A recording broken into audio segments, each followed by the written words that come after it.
I pledge allegiance to the flag of the United States of America and to the republic for which it stands, one nation, under God, indivisible, with liberty and justice for all.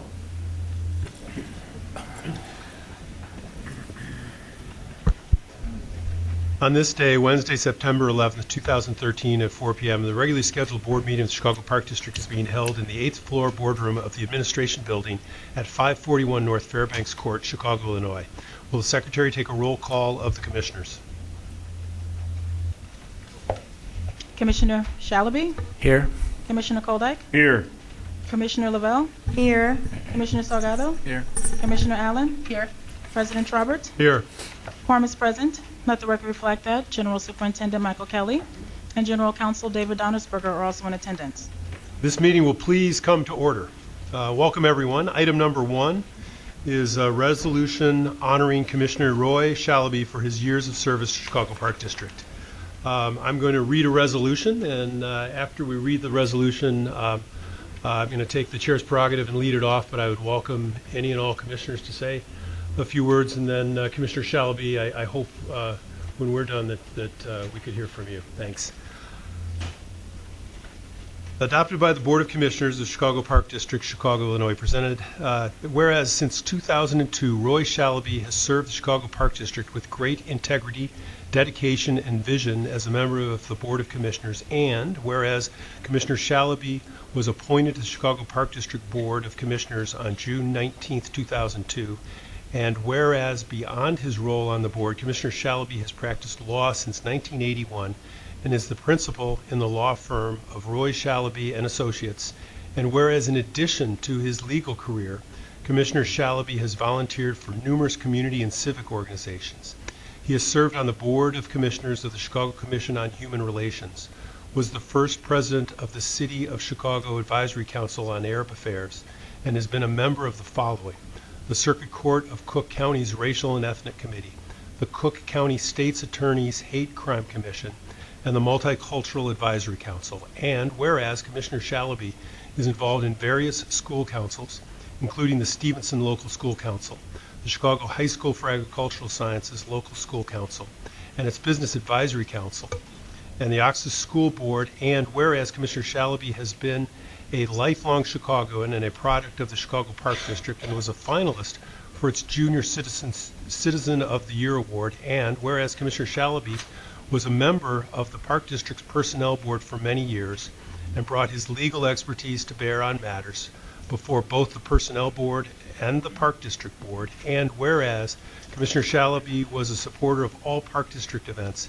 demonstrated by his presence at many events throughout the years, now therefore be it resolved that we, the Chicago Park District Board of Commissioners, and the General Superintendent extend our heartfelt gratitude to Commissioner Shalaby for his years of dedication and service to the Chicago Park District, and to the people of the City of Chicago, and that a suitable copy of this resolution be presented to Commissioner Shalaby on this 11th day of September 2013. Roy, I have had the extreme pleasure and honor of serving with you for less than a third of your tenure on this board. But I can tell you in the 3.5 years that I have been here, no one has been more faithful to their duty on this board. If there is ever something we need you for, you are there. If there is an opening of a park in any community, anywhere in this city, you are there. And you are there always.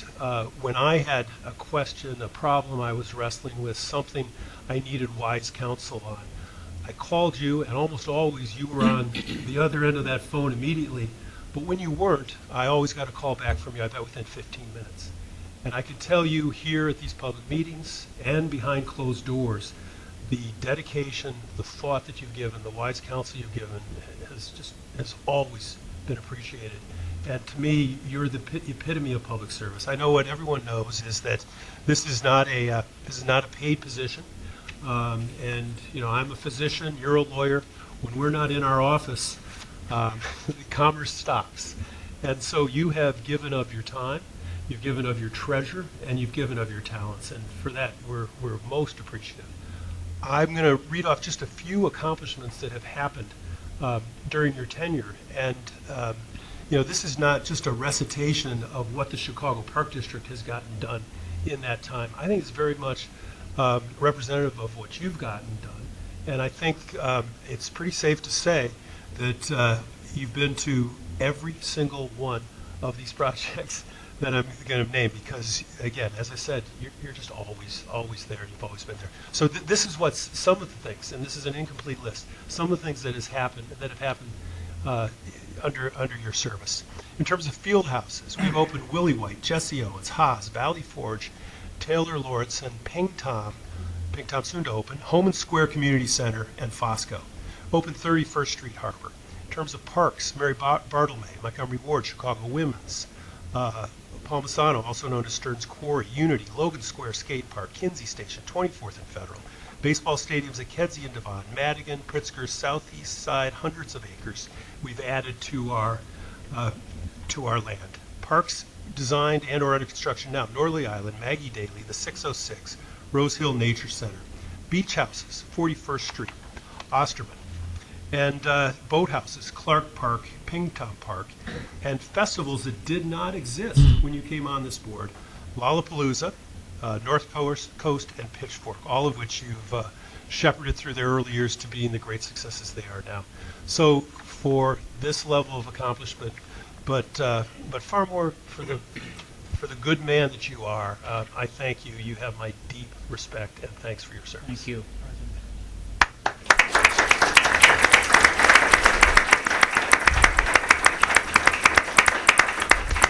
May I add? Please, all the commissioners, please. I don't want to belabor this, but I would really like to say that I hate to see you go because it's been such a joy to serve with you. And as someone who has been a member of the Chicago Board of Education, I wrongly assumed when I came over here that parks would not have the same level of passion. I thought, oh, after being on the board, this would be much simpler. Wrong.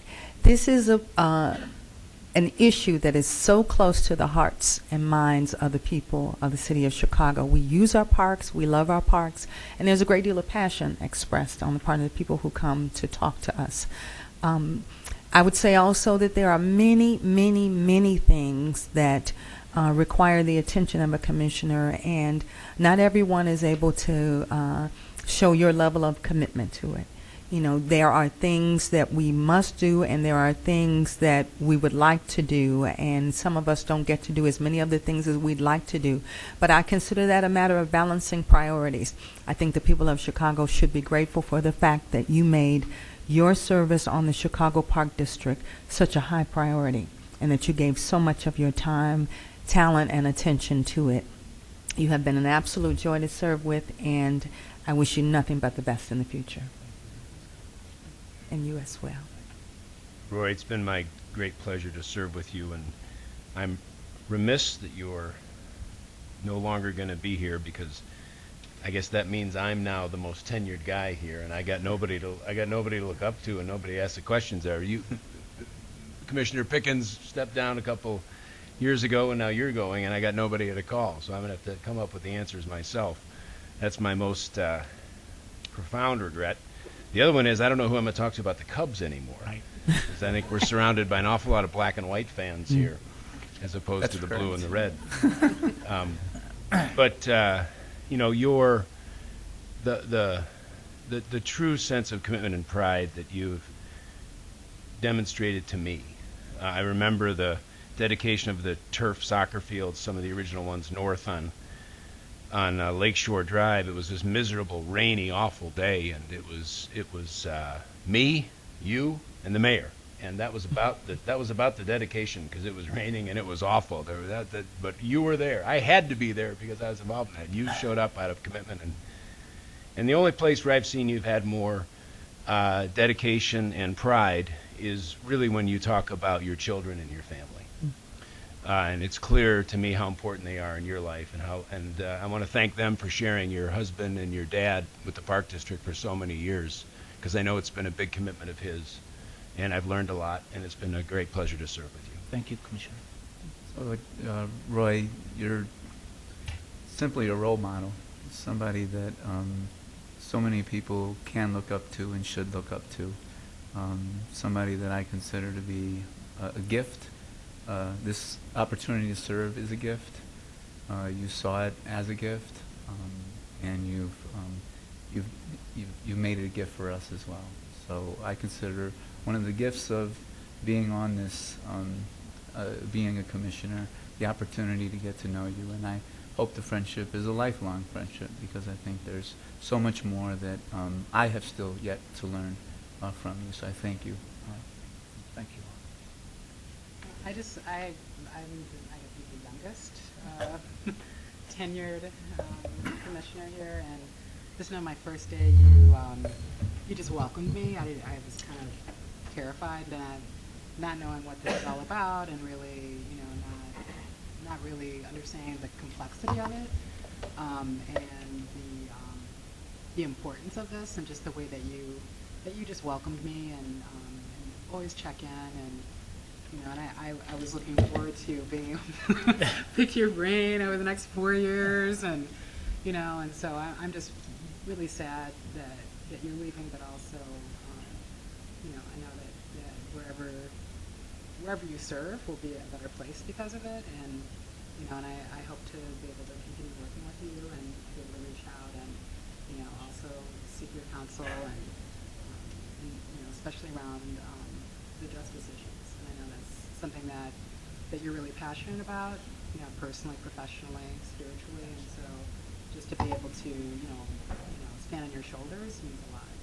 And also, we share a birthday along with the president. So. August 4th, right? So do a little bonding, a say little birthday bonding as well. So just want to thank you. Thank you, Eric. Thank you very much. Can I add? So Commissioner Shalaby and I came into the Park District together over 10, 11 years ago, and we also are both Southsiders, and we're darn proud of it, I'm happy to say. Cubs, Sox. But you're a class act. You're a family man. You're a leader. A few of you know you're the mentor. I practiced law for the Park District for 4 years, and Roy Shalaby was somebody I could count on. It's been said, I'll say it again. You could always count on Roy at a playground opening, a groundbreaking, any field event on the weekend, he was there. And he always had 1 or 2 children with him, and that was very special. And a great example for me is I was raising my family, and I started bringing my kids to those same events. What you have in front of you here is a Chicagoan. You have a family man. You have a park man. He gets it. He loves it. And, look at all these people out here that care about the parks. That he's one of them. And it's my privilege to know you. And I said to you before, it's not the beginning, or it's not the end, it's the beginning. And I appreciate your friendship. Thank you. Superintendent Kelly, President Traubert, fellow commissioners, ladies and gentlemen, I'm really I'm speechless, and I'm a lawyer. That's a pretty good trick. And but this is a very special and bittersweet day. Obviously, this is the Park District is in my heart and in all of your hearts. And I grew up in Chicago. I was born in Chicago. I served on the Chicago Commission on Human Relations from 1989 until I was appointed to the Park District in 2002. And, that's a very serious commission. You deal with hate crimes and discrimination of all types. And when I got the call to serve here on the Park District, I said, this is going to be fun, especially compared to the Commission on Human Relations, parks and fun and not as serious. But I realized early on that our citizens and our people are passionate about the parks, and they take it very seriously, and I grew to take it seriously and still love the parks and have fun. We as commissioners are trustees. We have a duty to protect the parks, and I know people sometimes talk about elected officials or appointed officials. I know in my tenure, every group of commissioners I've served with, and especially this group, are the most dedicated people you'll ever want to meet. They have their own private practices and families and business interests, and they not only give up their time, but I'm sure there are sleepless nights trying to think about issues and how to vote on them. And to all the people in the audience, I know sometimes we don't always agree and everyone doesn't get what they want, but I assure you there's a lot of thought that goes into it. And and we're all trying to reach the same goal. Sometimes it's a little difficult, but I promise you everyone here has their heart in it, and I try hard. I recall when I was appointed, it was shortly after 9/11, and today commemorates that awful tragedy that took place in 2001. But I remember the mayor at the press conference stating, I'm appointing someone to the Park District who is Middle Eastern, Arab Muslim, and I'm doing it because I think he's a very good person for that, and I'm sure he'll do his very best. And I've always tried to live up to that. I looked at it not only as a personal challenge and a pat on the back from the mayor, but also to our community. And he stepped up at a time that it was, very sensitive. And I hope I've lived up to his expectations and the city's expectations. And I've always tried to do my best. And I want to publicly, thank the mayor for his confidence in me and appointing me to this wonderful position on the board. Public service is very important. Everyone sitting here knows that, and it is rewarding. You're not just giving. Growing up in the parks, in the last 11 years, a lot of changes in the positive sense have taken place for the Park District.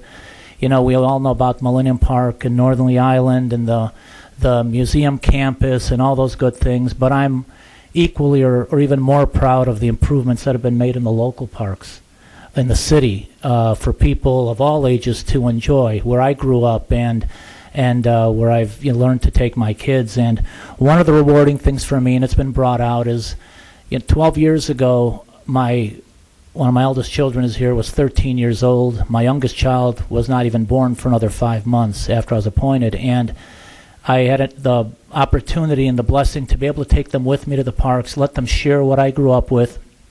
And it was really not only rewarding for them, but it was rewarding for me because it gave me a chance to kind of relive my youth with my kids. And now, 12 years later, they're young adults.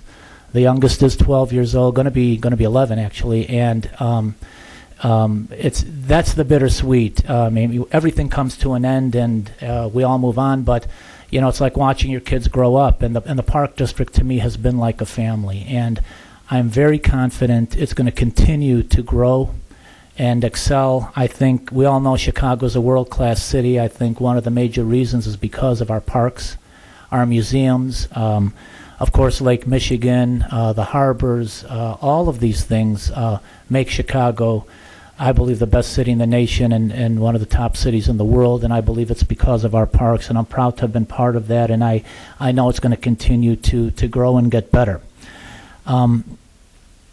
I also, with regard to the family, my wife is here and a couple of my kids. The others are in school where they belong. And, my son is a practicing attorney. He's here, and my daughter's going to be a teacher. And I'm so proud of them. I want to publicly thank my wife, Summer, who our house is like Grand Central Station. In the morning, getting them ready to school, pick them up. Everyone goes to a different school, but they've all been supportive in public service, and I see them going into that now, and I'm so proud of them. The park, the success of the park includes a lot of people, starting with the Park District staff under the leadership of our superintendent, Mike Kelly. He's the third superintendent I've served under. They've all been wonderful, but I see Mike taking it to the very highest level. I'm proud to call him a friend. I really see great things coming from your leadership, and I'm sure Mike will be the first to say that it's because of his all-star and professional staff. And I know I've taken a little bit of time, but I have to acknowledge my friends on the part. Timothy King, Pat LeVar, Rob Raymond, Jessica Faulkner, Gia Biaggi, Adam Schwermer, Rafi Serafian, Larry Liebiak, Becca Ryerson, Judge Donnersberger, a friend of mine. I knew him when he was a lawyer. Then he became a judge, and the park is really lucky and blessed to have you here, Your Honor. And thank you for your friendship. Alonzo Williams, Tanya Anthony, Vaughn Bryant, Michael Simpkins, Matt Marino, Scott Stevenson. Forgive me if I missed anybody. I'm sure there is the staff, the park supervisors. You guys are the backbone, and I was commenting before I came onto the Park District. I had this image another Kelly, who we grew up hearing about as a superintendent, and hear about the politics and all that took place. But this is a first-class professional organization. The staff here are professional, dedicated, and second to none, and I've witnessed that. The commission staff, Tim Later, where are you, Tim? I'm going to miss you. You're the glue to the Board of Commissioners. You hold us together. You have our schedules ready. You do everything. And I want to thank you for all that you've done for myself as well as the commissioners. We're going to miss everybody. Vicki Cola was there, and I saw her earlier today. I want to thank Vicki. Thank you, Vicki, for your friendship and dedication to the Park District. And, of course, our Executive Secretary, Nancy Hernandez. Nancy, you are just wonderful, and I know what's the Commission's loss is going to be Gia and Steve's gains, so I wish you all the best, and thank you. The public, the parks are for the people, and we'll never forget that, and the commissioners know that. And we have we have citizens, friends of the park, who were there long before I came on board. Irma Tranter, I don't know if she's here or not, but it's organizations like her that they're like part of the other leg of the table that makes this thing work. The advisory councils in every park, the Celia Butlers and others who dedicate themselves and volunteer their time to make their parks the best. And the people in the parks, like you. George Blakemore, I'm going to miss you, George. You are a gem in this community. You speak your mind, and I don't expect you to ever stop, and wouldn't want you to do that. And you're a gentleman, and we wish you all the best. But take it easy on my buddies here on this commission. They're doing their best, and thank you and all the others the citizens who want to see the park succeed. Finally, to my fellow commissioners, it's been an honor to have served and to work with you. You freely dedicate your time and efforts for the Park District. And Laird Koldyke, the table is set. I remember when you first came on, I think, was it 06 or 07? And you're a Cup fan. I'm going to miss you. You're a great guy. And but the commission's in good hands with you, okay, in the veteran seat. The President Traubert, doctors and lawyers getting along is strange, but I really... I have nothing but the utmost respect for you. I've served with 3 presidents, and they're all good. They're all wonderful, but I think you also have taken it to a really high level. Professional medical doctor who you devote more time than I certainly did. You're always here, and thank you for your time and your effort. And with you and the superintendent working together, I mean, sky's the limit. And we're looking forward to hearing some great things from the park. Eric Allen, your birthday's August 4th. What can I say? We're both Leos, and you're wonderful in all that you've done, and thank you for your kind comments. We will stay in touch, and thank you for your kind words, and wishing you all the best. Avis Lavelle was a legend before she came on the board, and I'm proud and honored to call her my friend. She's dedicated to everything she does. She's a professional, and I'm going to miss working with all of you, but Avis, you're a gem, and thank you for your time and dedication to not only the city but to the Park District. Commissioner Salgado, we're like brothers, and we've known each other for a very short time. I see a lot of traits in Juan. He's a family man, honorable person, dedicated commissioner, and an all-around gentleman and a good guy, and I thank you for your friendship, and going to miss you and everybody, and thank you for your kind words. Commissioner Bob Pickens came here. I want to thank Bob. He was my mentor. He was here, I think, a year or two before me, and he's here today. And gentleman and class act, as all of you are, and the entire Park District is. So I want to again thank you all. I especially want to thank Cantrice, because I think my 2 minutes have been exceeded, and George is counting. And on that note, I want to again thank you all, wish you all the best, and God bless you. Thank you so much. Thank you.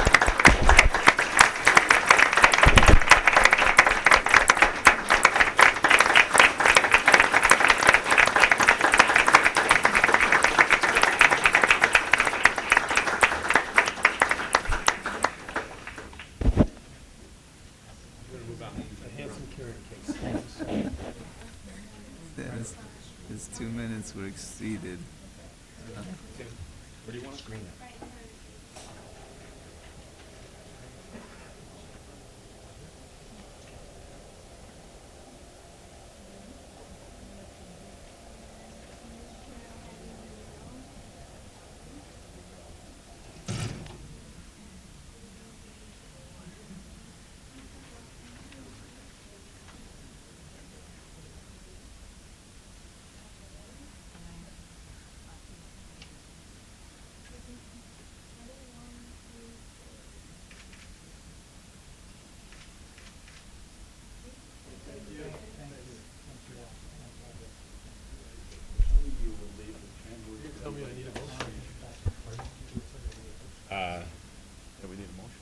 I move to approve the matter.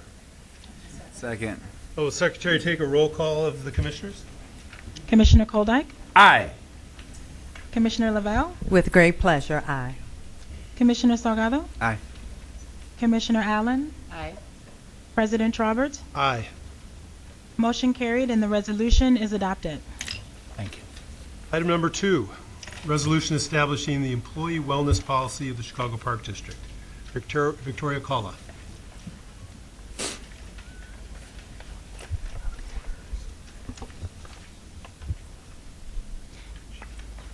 Good afternoon, President Trobert, Commissioners, Superintendent Kelly. My name is Vicki Cola, Accreditation and Development Manager for the Department of Workforce Development. I am here today to present a resolution for the adoption of an employee health and wellness policy. And so, whereas an employee wellness policy will promote increased awareness of employee health aimed at advancing the mission of the Chicago Park District and its goal for a healthier workforce. And whereas the Chicago Park District recognizes that a positive sense of well-being is a key component of a healthy and productive employee. And whereas the Chicago Park District, along with other city, state, and federal agencies, offers a variety of worksite services from education, prevention and screenings to employee assistance programs and occupational safety and health training. And whereas the Chicago Park District recognizes that worksite wellness programs may also lower health care costs, increase productivity, improve recruitment and retention efforts, reduce absenteeism, and enhance job satisfaction.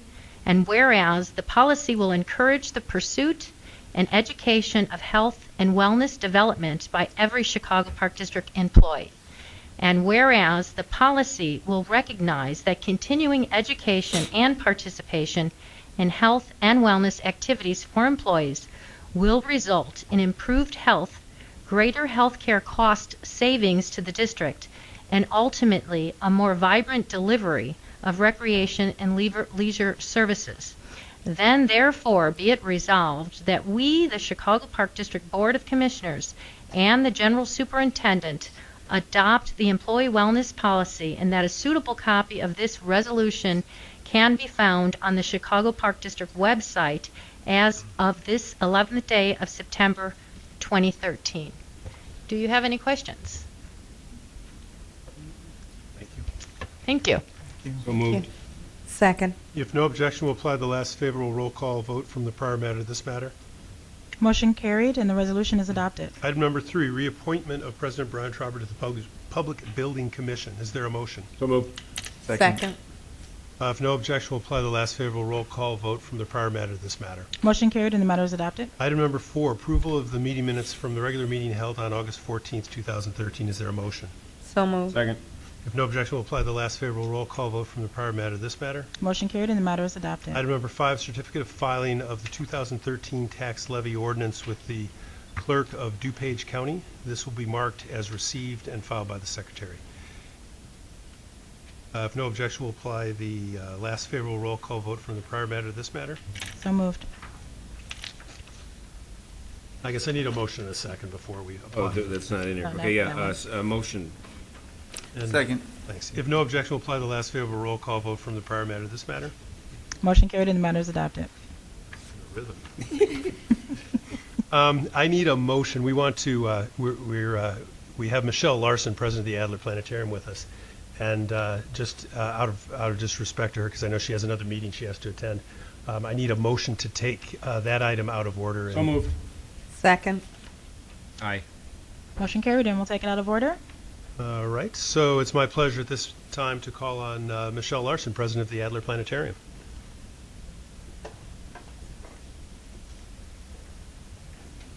Thank you very much, President Traubert. Thank you for having me, Commissioners and Superintendent Kelly. It's delightful to be here.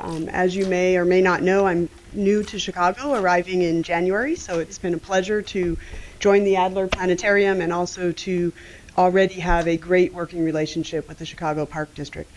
We may have thought that Commissioner Shalaby's praises were over, but I want to add a very quick one of my own, which is at my very first trustees meeting, having become the president of the Adler Planetarium, you were there to welcome me on behalf of the Park District, and I have never forgotten that. It was delightful to see you again today. And in working with Superintendent Kelly since arriving, I can say that it's just a great relationship, and I appreciate all that the Park District does. So I wanted to take just a couple minutes to give you a little bit of insight into a few of the things we're doing. I could never cover them all, but thought you would like to hear about some of the ways in which the Adler Planetarium is working to engage people in exploring the universe with us. And I wanted to highlight some of what we're doing that occurs on Park District land at Park District parks. So last summer, as you'll see on the cover of the report that I shared with you, the planet Venus passed in front of the sun, which happens because Venus orbits in between us and the sun. And we had 6,000 people come out to the museum campus to look at this event through telescopes that were appropriately filtered so they could see this view. 6,000 people. And that happened before my arrival, but it was really a statement to me about how interested people are in looking at the universe. So this summer, we launched a program to take telescopes out into the city, Adler on the go, if you will. And so we had telescopes at Buckingham Fountain. We had telescopes at Lincoln Park Zoo. We had our telescope open in our observatory out back of the museum for anyone that was visiting Northerly Island or the beaches of museum campus or running and jogging on Saturday morning. And we engaged over 7,000 people at the eyepiece this summer and could not have done that without the partnership with the Park District and the wonderful resources available from that. So I just wanted to bring that up and let you know that we really enjoy the opportunity to engage people. We also, as you know, welcome Park District school children who are participating in your programs to our museum. We had over 2,000 students come visit us just this summer alone, and our new show this summer is called Cosmic Wonder, and it's a show where we invite them to wonder about the universe with us. My line is to say it's wonder the verb, not the nouns. It's all about to wonder, and it's just great to see those kids engaging at the museum itself and enjoying these types of things with us. And lastly, I wanted to say that in June, this past June, just a few months ago, we hosted and ran a civic hack day, hack in the good sense of the term.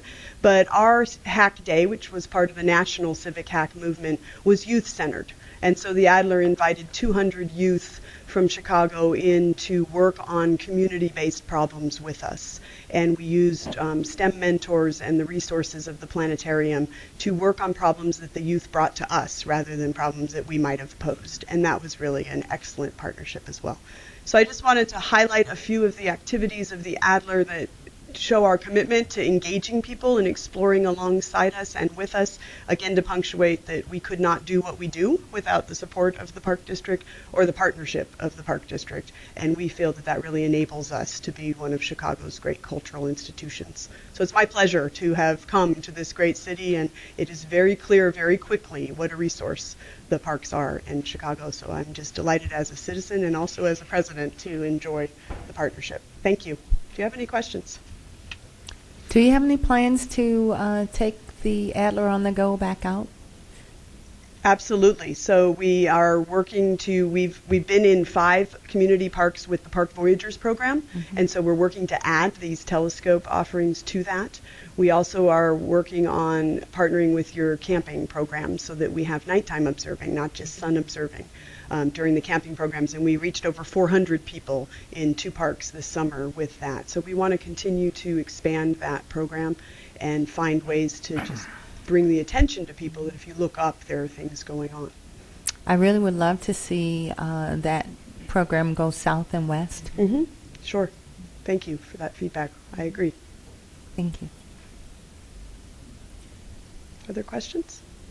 As a new leader of the institution, can you share a few words about your vision moving forward? Sure, I'd be happy to. So I've been working with the team on that. The Cosmic Wonder show that I told you was a show we produced together since my arrival. So I am committed to that, building the vision along with the great staff that I have. And we worked together to bring that show. It premiered in May. And I think it exemplifies a lot of our shared vision, which I've already mentioned, one key pillar, which is engaging people with us. So we have a number of programs in which we say, come alongside and study science along with us. We have a very large online citizen science program where we bring data to people, and we need their help genuinely. We cannot do that science without your help. We reach over 800,000 people with that program. We have a high altitude ballooning program where teenagers from the south side, we partner with a school there, build the instrumentation that we launch to near space, figure out if it works, get it back, work on it again. So this theme of not mimicking an experiment that someone else might have done, but actually doing the science along with our scientists and educators is absolutely a pillar that has come from that. And that's shown in the Cosmic Wonder show, because in that show we say, here's something we don't understand. Scientists don't understand dark matter in this case, and we need your help. Maybe someone in this room will be the one that discovers the answer. And that's core to my passion about STEM and STEM education, which is engaging people in understanding that STEM is about observing the world around you, saying, what's going on there? I want to learn more. And having the tools like mathematics, which is a tool to go off and answer the questions you have about the world around you so that you can discover more. So that's the thread that's coming out. And so if you call it a vision, I think it is one, but it's emerging as I work with the team, and it's that real engagement and communication of STEM as an active, explore the world around you type of an endeavor. Thank you. Michelle, if I may, when we met, we talked about outreach. The Adler is a gem, but sometimes, more people need to learn about it, and we talked about reaching out to the schools. Can you tell us a little bit about what's going on there? Absolutely. So we have a lot of contact with the schools through after-school programs. That's been a way that we have found to provide some continuity with the teachers, because the after-school programming is stable year to year. And so we do partnerships with teacher professional development in after-school programs for the students that our evaluations are showing us the teachers find tremendous gains in their facility and comfort level with various STEM topics. But then the great part is that they then find, because they are the professionals they are, ways to bring that into their classroom as well. So it's an environment that works well as a partnership between the museum and the schools that then benefits the teachers in the classroom also. So that's one way in which we've been able to reach. I'm working recently with After School Matters and the teen after school programs they have to touch more schools and to provide our planetarium resources to more students that way. So there's a program through After School Matters that is using our planetarium dome software that is available free for you to download at home, and the teens are working on that, and then we invite them in to show their show inside the theater. So partnerships to reach more schools than an institution our size could reach alone is one way I've been tackling that. And then also these ways of finding meaningful partnerships with the teachers so that they can also work in partnership with us. Great. Dr. Larson, thank you so very much for being here, and good luck with your most important work. Thank you. Thank you for having me. Welcome. I may have a motion to return to the Order of the day. regular order. So moved. Second. All those in favor? Aye. Aye. Opposed? Okay. Next on the agenda is the people in the park section. Will the secretary please call the names of those who signed up to speak? Yes, sir. We ask that you please limit your comments to 2 minutes. We have Leslie Recht, who is also here to speak on behalf of Alderman Fioretti.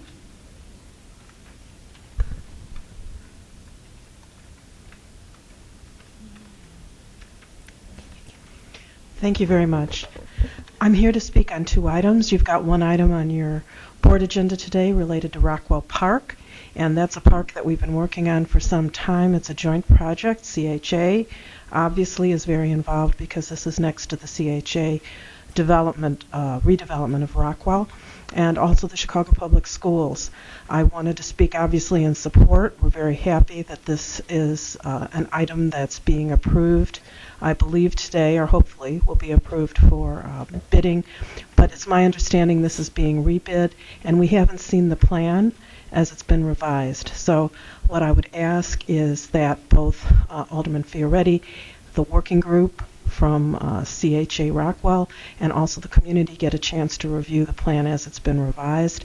And we would like to meet with, obviously, Rob Raymond and his group to make sure that this and some other issues are addressed.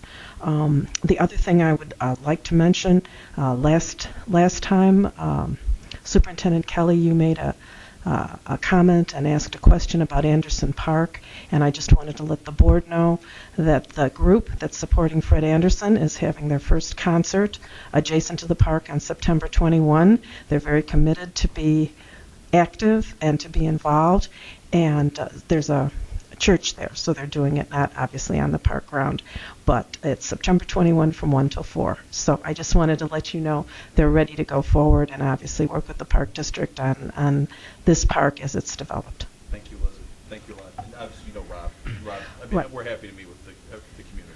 Great. Thank you very much. Thanks for being here. All right, our first three speakers are George Blakemore, Anthony Iniquez, and Anastasia Glapa.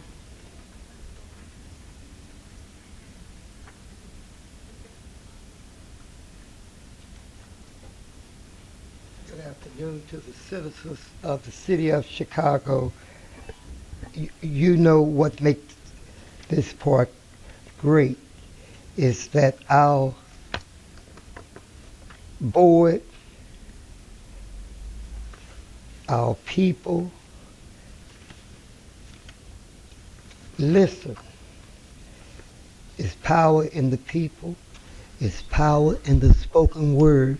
But you have to have somebody that will listen when you speak out and bring suggestions and be critical also to the board.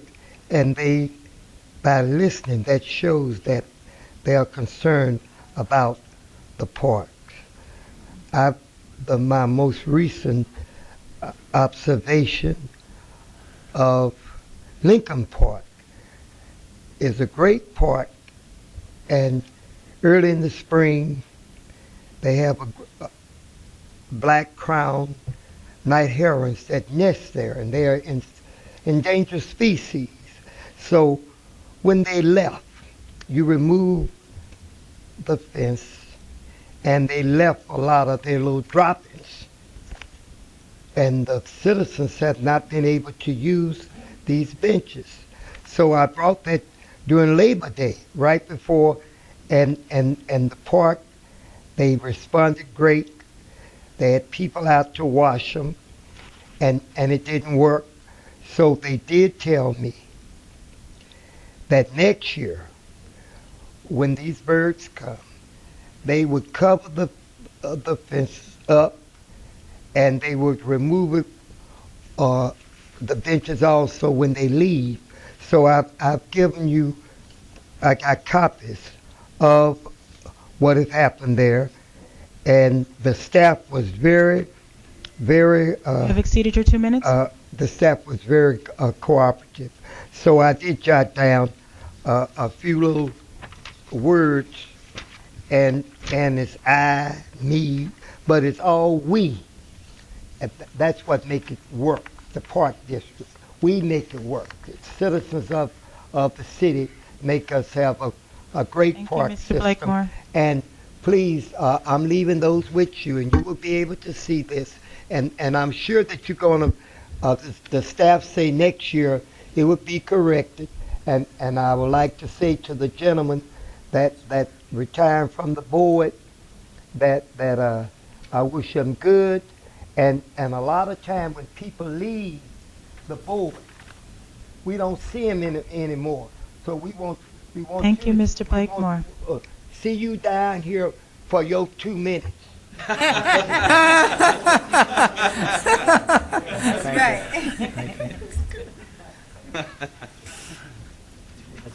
Mr. Iniquez?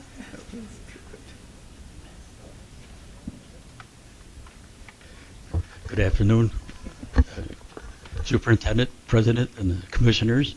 I mean, George Flickmar and I go back a long time, and Shalabi, all of you. I'm here to I'm just elated that construction has started on the playground. Demolition is in place. I wanted to invite someone to come for the grand opening. I'd like to extend an invitation to the mayor. I already talked to Rob Raymond, and he said there was a target date, and so we can start making some type of plans. I really enjoyed the opportunity to come down here and speak, to the board and the president and everything else. I just hope that other advisory councils would jump on board and come down and take advantage of the peoples in the park. The other thing is I wanted to keep you updated on the events that we had at Tui Park. We had Shakespeare. Our park is real strong on Shakespeare, and we had 3 weekends, and we had probably over 700 people attend the Shakespeare events. We had a movie in the park, and we had over 400 people at the movie in the park. I just like to extend my thank you to everybody, and I'd like to continue the partnership with the Chicago Park District, and that's about it, And I like coming here. The main reason is because before I even get to speak, it's like going to court. Before you even get up before the court, all the lawyers and everybody is coming around and saying what's going on. So all my questions were answered. I talked to Rob Raven, I talked to Adam Schwarmer, I talked to Pat Townsend, and that should do it. No, I watched a lot of court. Anyway, thank you. And Commissioner Shalabi, I wish you a lot of luck. Thank you. Okay. Ms. Klappa, Anastasia?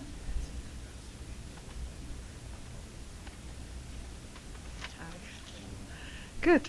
Good afternoon, Superintendent Kelly, Dr. Traubert, ladies and gentlemen of the board. My name is Anastasia Klappa, and I've been an involved community volunteer with my husband in the far north side community of West Ridge.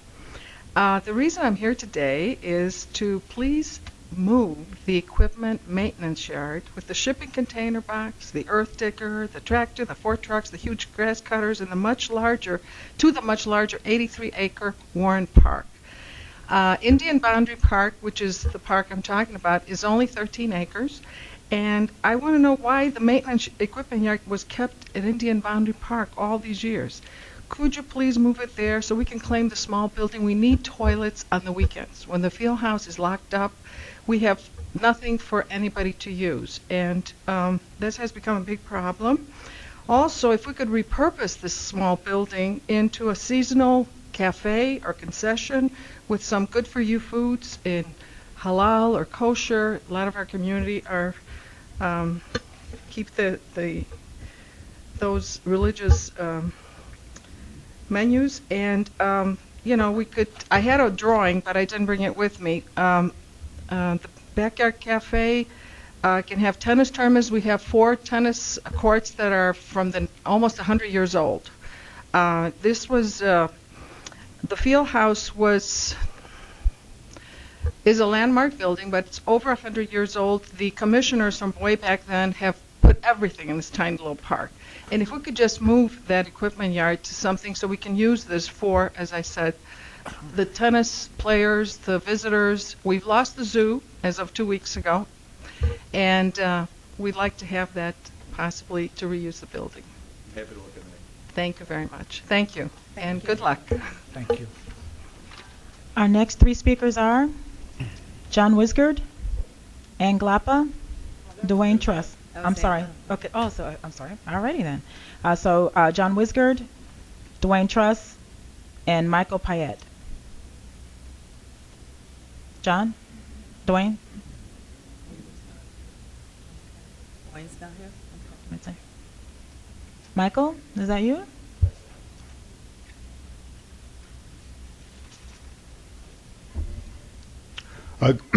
Good afternoon, President, Commissioners, and Superintendent Kelly. I'm here to talk. I really appreciate the time to talk about Wicker Park.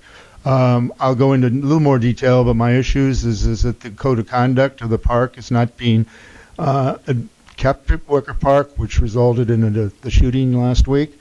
And the hard ask is that we have a security guard in there 4 hours on Saturday and 4 hours on Sunday. We presently have one 20 hours a week. My name is Mike Payette. I live at 1941 West Schiller. I've lived there since 1989. I've been part of the community. I've been part of CAPS, involved. Our council has been here many times. I've not been here, but I do have the passion that the commissioner talked about for the park because we've been very close neighbors. In my 25 years, I've seen Wicker Park change from a park that was very seldomly used to it's a great gem now. And Adam Housley, who is also going to talk about Wicker Park and our budget a little bit, will go into more detail about all the things that have happened there, the community involvement, and the outside funding that has gone into Wicker Park.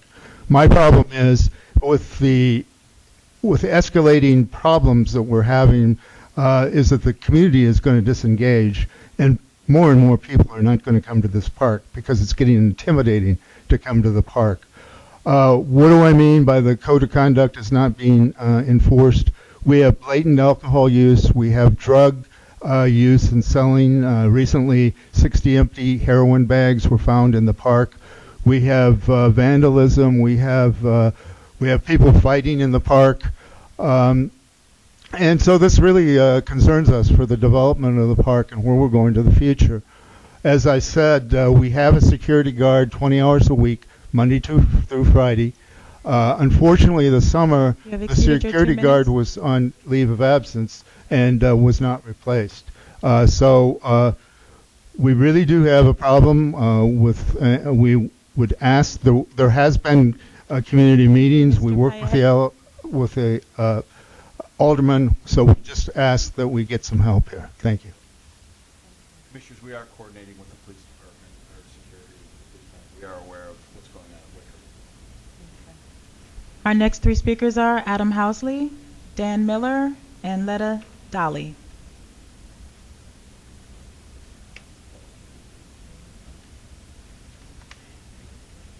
Hello, Commissioner, Superintendent.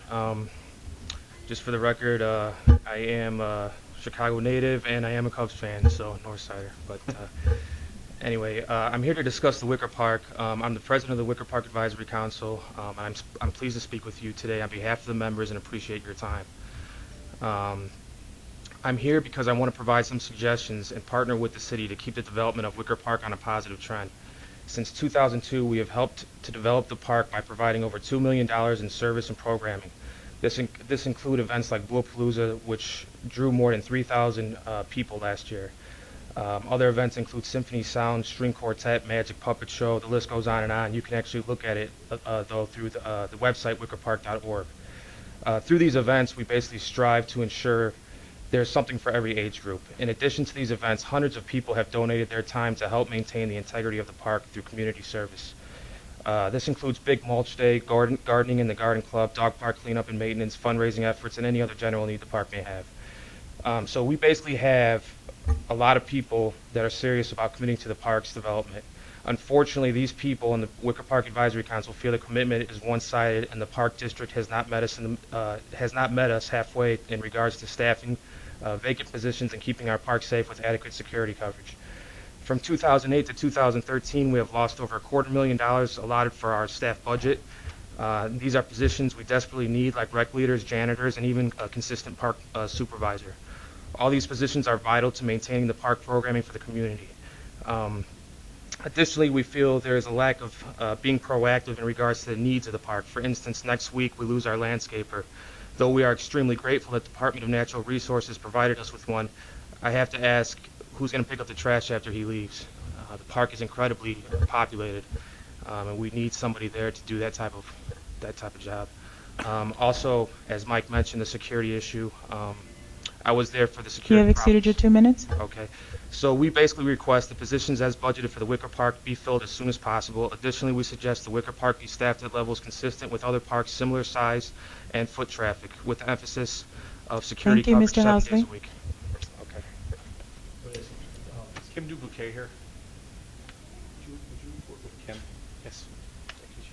We can help you address a lot of these and continue the conversation. Thank you. Mr. Miller? Good afternoon. My name is Dan Miller. I served as chairman of the Illinois Commerce Commission for nearly 5 years until my term ended in 2009. Like the Chicago Park District, the Illinois Commerce Commission is a bifurcated agency, appointed commissioners in one branch, civil service staff in the other, reporting to commissioners. So I have some working familiarity with the duties you as commissioners face, and I'm here to tell you that something went terribly wrong on the issues centered on the future of Indian Boundary Park on the north side. What went wrong is this: your well-meaning staff took it upon itself to devise a revamp of Indian Boundary Park in the wake of the decision by Lincoln Park Zoo to cease its involvement with the zoo at Indian Boundary. That plan for the future of the park was conceived with input from only a handful of residents adjacent to the park. Indeed, the plan was presented without community notification, and it was presented at a meeting of just those residents with no details about what realistically could be changed in the park, the capital cost of the revamp, the operating cost of the plan, and certainly not the impact on the patrons of Indian Boundary. As word spread about the staff's plan, hundreds of Indian Boundary Park patrons and community residents rallied to halt the process. We have the names and addresses of those people on petitions, and will gladly make them available to you. Their complaint is simply this: the staff has preempted your role in setting policy for the manner in which Indian Boundary will be revamped. Your staff is very knowledgeable about horticulture and buildings, about park maintenance and activities, but how the staff expertise affects the people who use the parks, and in the case of Indian Boundary, the people who love that park, that's a policy issue. That's for you commissioners to decide. It's not for staff to decide. It's not for residents to decide. Only you, commissioners, with a view from 50,000 feet, that gives you the unique authority to determine the future of Indian Boundary Park. We ask only this: that you direct staff to meet with us on the ideas we have developed through hundreds of hours of community meetings, and allow us both to report back to you within a month on our progress. I'd be glad to answer any questions. Thank you. No, thank you.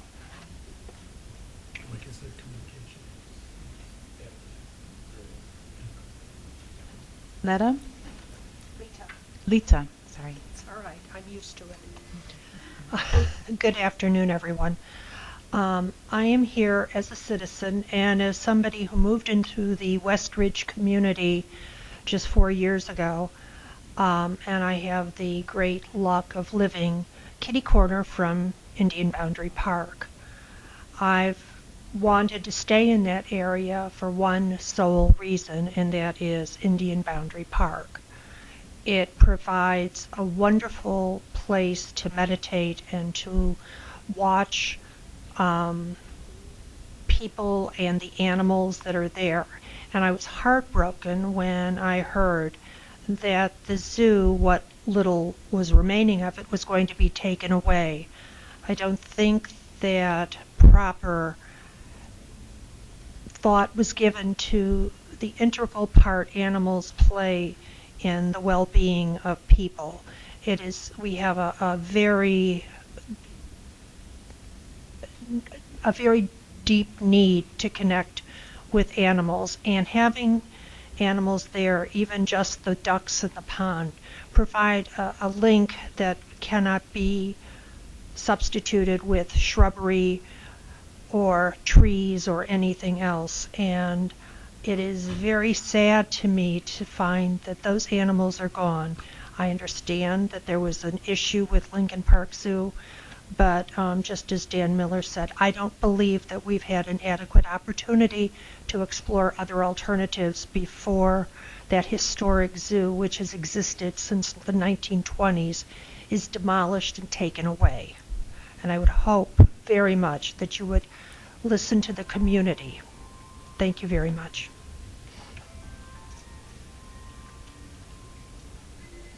Our last three speakers are Dan Rockefeld, Jody Ream, and Jennifer Album.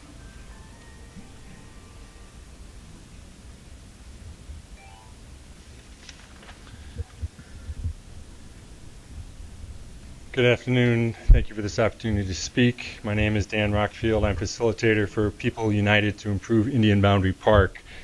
And I am not here to talk about how our organization was founded by the request of the advisory council. I'm not here to talk about how the zoo came to the condition which Lincoln Park Zoo requested to withdraw from its contract. I am here to talk about the community visioning plan, which has been already given to you. The community's Indian Boundary Park visioning plan is wholly aligned with the Chicago Park District's core values of creating customer-focused and responsive parks. I mean, how could you get any more responsive than a plan that was created by the very constituency which Chicago Park District seeks to serve? The community's visioning plan also fits well with Chicago's reputation as a leader in green cities, educating visitors in our urban ecosystem, demonstrating sustainable home practices, and fostering volunteer opportunities.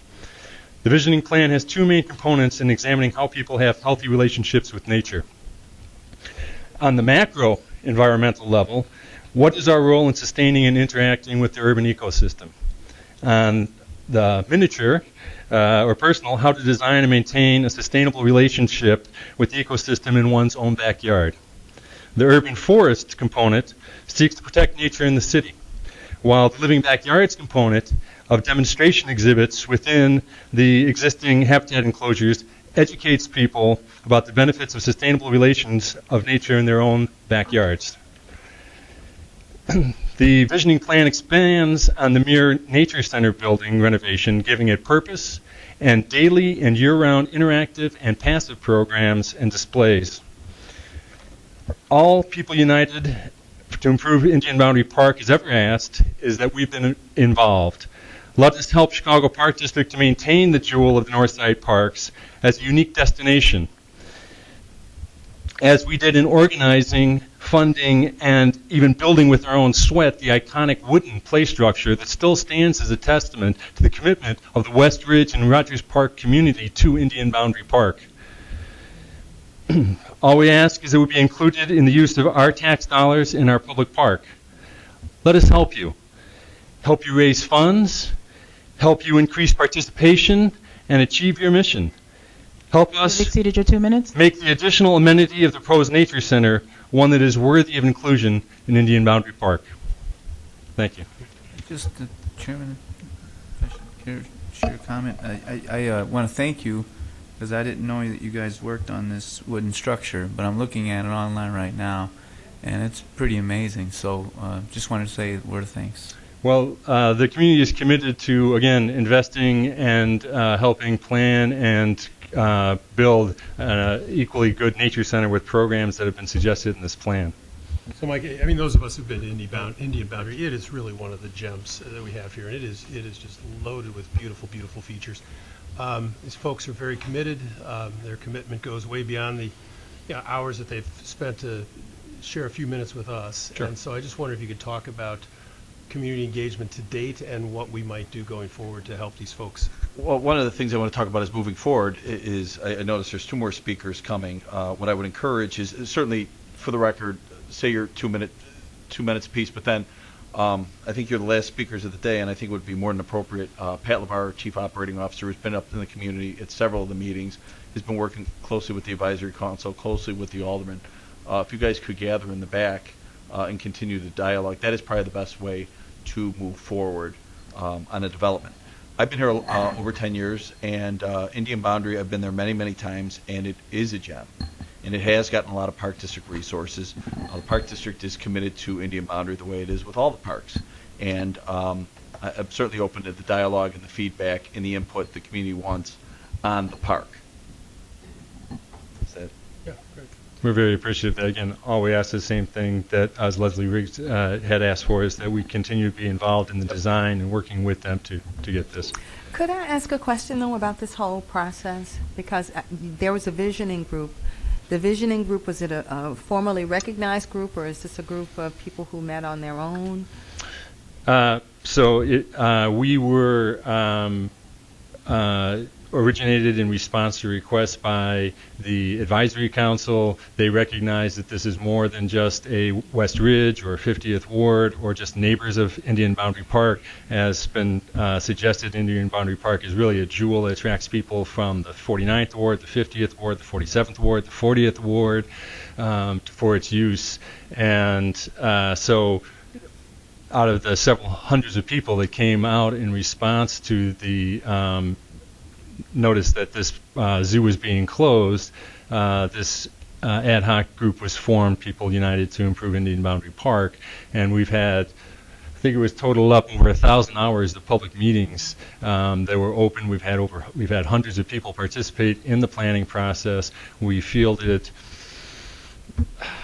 dozens of ideas, which boiled down to the 4 or 5 ideas that have been synthesized and presented to you, which are complementary to the Nature Center and will provide active and passive programs that can happen that will not only, we believe, reduce operating costs for the park district, will bring in partners that will bring in funding, will provide a base for future funding, sponsorship, donations, and will be something that will be available to people even in the Nature Center itself. The building is not staffed and open. These exhibits and displays in the existing habitats will be something that people can still learn from.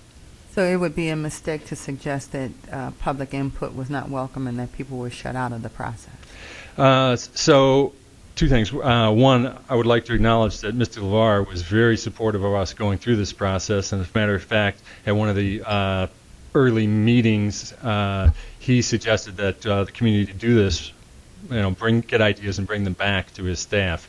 The first meeting, as indicated, first 2 meetings actually, were only announced on a limited closed website newsletter and was not even noticed as being about closing the zoo. It was simply about improvements to Indian Boundary Park in general. And as you may know, the historic field house had burnt last year, and that's been the main focus. Most people thought that's what it was going to be about.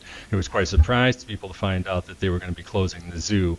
Many people have noticed the decline in the conditions of the zoo and wondered about that. They never thought that they were going to be closing the zoo.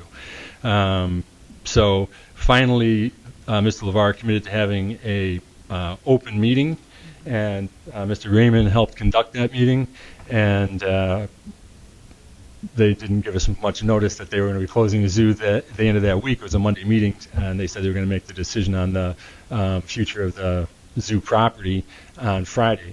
We still were able to pull together, since we had already started conducting this process, this community planning process, and we were able to submit ideas. We have since formalized that proposal, and we've submitted to you also. Thank you. Great, thanks. So please, Pat, you're in the room?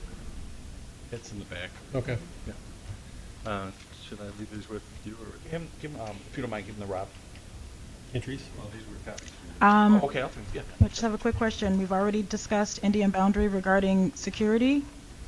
We've had 2 people speak about that regarding park development and regarding zoo closure. Will you be speaking about something other than those 3 areas? Well, it's related to Indian Boundary Park. Right, related to Indian Boundary, but other than those 3 topics. Anything? Okay, since you've come to trouble, please come up and speak, and just we'll let's try to limit it to 2 minutes. Throw tomatoes at me if you We won't. so desire. Hi, my name is Jody Ream, and I came here to speak because I'm concerned about the future of the Indian Boundary Park Zoo enclosures. As a homeowner in the West Ridge neighborhood, my tax dollars support the Chicago Park District. I believe I should have a voice in a process that may directly or indirectly affect the value of my property.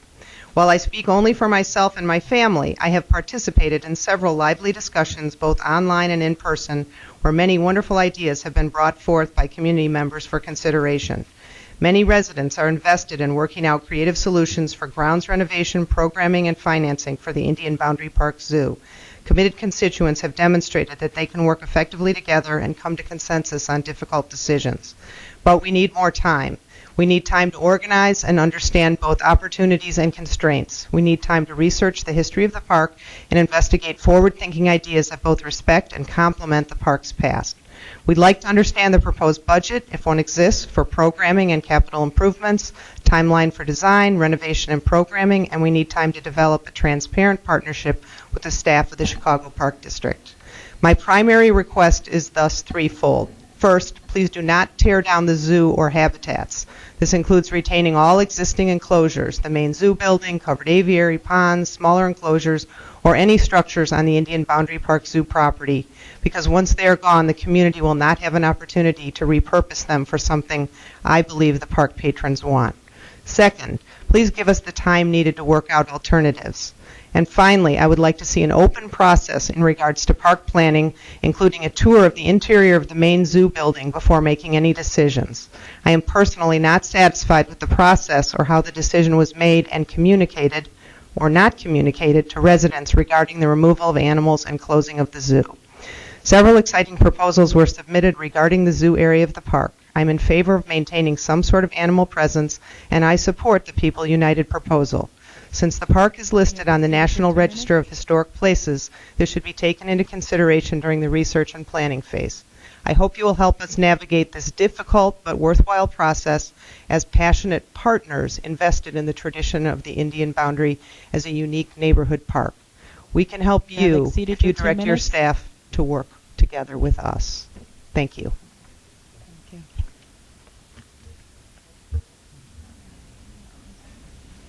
Okay, I'm last. Yay. Thank you, President Traubert, General Superintendent Kelly, and Commissioners. My name is Jennifer Albaum, and I am the President of the Indian Boundary Park Advisory Council. We support the People United to improve Indian Boundary Park. The section of the proposal called Living Backyards really is the part that excites us the most and our imaginations. The goal is to teach and motivate children and their families to be better stewards for nature and wildlife, both in the parks and in their own backyards, in their homes.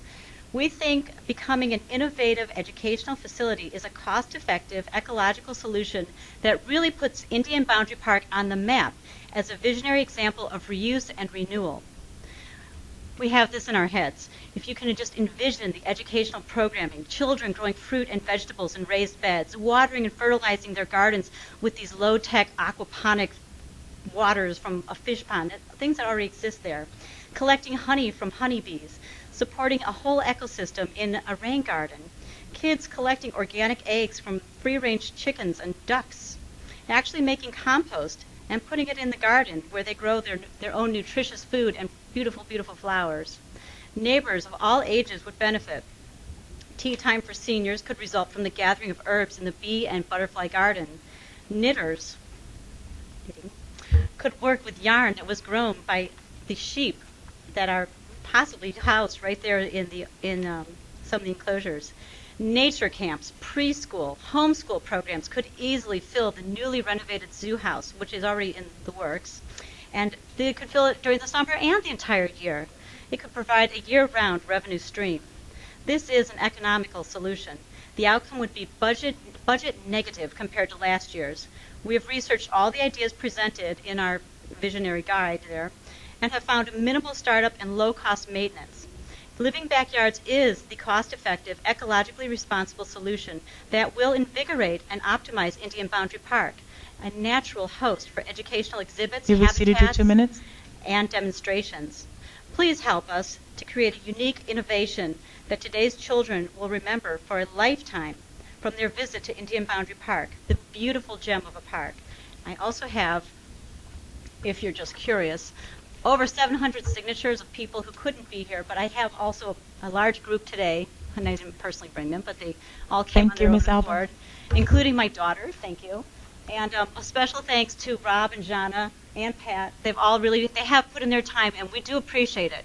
We just would like to continue the process and continue to be heard. Yes, thank you. Thank you. We do have one more in-person speaker. I'm sorry, he signed up, not online, but in person. Mr. Chris Stacy. Good afternoon, Commissioners, Superintendent. My name is Chris Stacy, and I live on Hutchinson Street, just east of the river and Horner Park, between Montrose and Irving Park Road.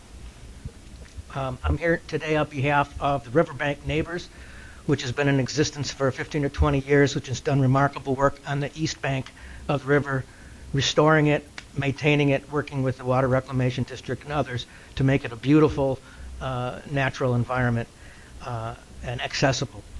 And I'm also here on behalf of a new group called Friends of the Horner Park Trees, which is mobilized with over 100, maybe about 120 members in the last 72 hours, ever since we learned of some detail in the Horner Park Section 206 Aquatic Ecosystem Restoration Plan. And we learned just last week even though there's not quite the detail in the plan, that from talking with people from the Army Corps, that every single tree is planned to come down on the west side of the bank. And since that time, since we learned of that, we did meet with the Army Corps. We did meet at a meeting Monday night, and the Army Corps has indicated that there is some give and take that maybe we can talk about. What I'm here to say is that we oppose the plan as it stands until and unless we get some clarity about how much of that tree removal will take place, some kind of concrete idea, not to rely on just some kind of vague promise in the future that, that some contractor might not be aware of or something to that nature. There are myriads of reasons why we oppose this that we don't have time to get into, but we've done a lot of work. We'd be a great advocate. We agree with the overall purpose. I worked 14 years ago in the beginning of that plan, and things have changed drastically. We don't believe we had proper notice. So we would like your help. You have exceeded your 2 minutes? In dealing with them to meet the goals of the community, because we're part of the ecosystem too. Thank you. We will be there to help, and you know as well, there's a walkthrough tomorrow, and the Army Corps, the community, the local elected officials are all going to walk through the 4 blocks along the riverbank on both sides, and hopefully work out to a reasonable decision. If not, there'll be another meeting after that. We really appreciate that. Thank you. Mike, this is the $6 million shoreline improvement that was approved that now we're going to work with the community to see what exactly is going to get done. That is correct. It's a $6 million project, $4 million from the federal government. We've been working on it, like you said, for 14 years. And there's been changes in the community, and there's passionate people on both sides of the river and both sides of the issue. Hopefully we can reach a reasonable solution that satisfies, if not every single person, the majority, and we can move forward on the project. And I'm also here to say thank you for your responsiveness in the last few days, and we're here. A lot in the last 3 days. We're just here to reiterate. Thank you. Thank you. There are no further speakers. Great. We're running a little bit long, so I wonder if we could just go now to committee reports, because we have a lot of presentations, and we can do those after the committee report. So can I have a motion to move next to the Committee on Administration and do the committee? Second. All in favor? Aye. Opposed? Okay. Commissioner Lavelle? The Committee on Administration met on September 11, 2013 to consider matters referred from August 15 to September 11, 2013, and hereby recommends that its report be adopted. Adopted item number 1, authorization to enter into a contract for district-wide abatement services. Adopted item number 2, authorization to enter into contracts for management and operation of outdoor ice rinks. Adopted item 3, authorization to participate in a contract for the supply and delivery of maintenance, repair, and operating supplies. This concludes the report of the Committee on Administration, and I move for its full adoption. May I have a motion? So moved. Second. Will Secretary take a roll call for the adoption of the matter? Commissioner Koldeck? Aye. Commissioner Lavelle? Aye. Commissioner Salgado? Aye. Commissioner Allen? Aye. President Traubert? Aye. Motion carried and the matter is adopted. Next, we will hear the report from the Committee on Capital Improvements. Committee on Capital Improvements met on September 11th, 2013 to consider matters referred from August 15th to September 11th, 2013, and hereby recommends that its report be adopted. Item number 1, authority to accept transfer of property located at 4658 North Virginia Avenue from the CTA for the expansion of Jacob Park. Item 2, authorization to enter into a contract for Park 574 development. Item 3, authorization to enter into a contract for Park 569 redevelopment. That concludes the report of the Committee on Capital Improvements, and I move for its adoption. Second. If no objection, we'll apply the last favorable roll call vote from the prior matter to this matter. Motion carried and the matter is adopted. Under unfinished business, nothing was presented for consideration. Under new business, nothing was presented for consideration. I wonder if we could have a motion now to return. So moved. to regular Second. order. All those in favor? Aye. Opposed? Okay, so we're going to return back to the regular order. And Cantrice, that puts us at what report? We have a presentation about the receipt of the third Telly Award for the News Magazine show.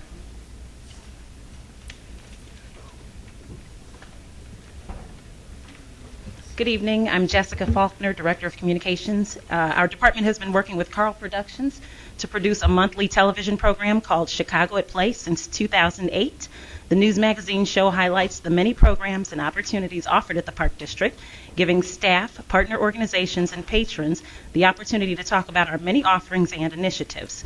It showcases Chicago as a city for recreation, fitness, green space, cultural, and special events. Chicago at Play airs on Municipal TV, Channel 49.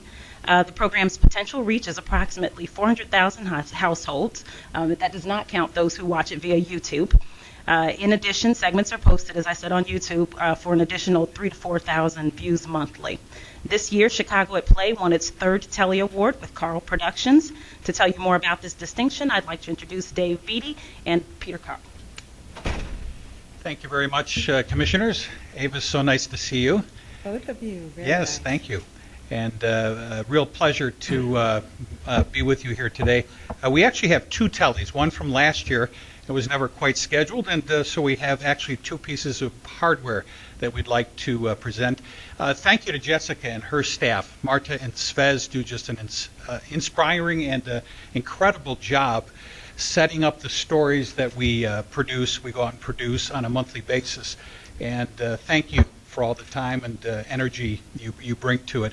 It's really an honor for us to be able to tell these incredible stories, stories of how the innovation and the programs and the facilities are positively impacting the lives of Chicagoans on a daily basis. And we're really honored and privileged to tell that story.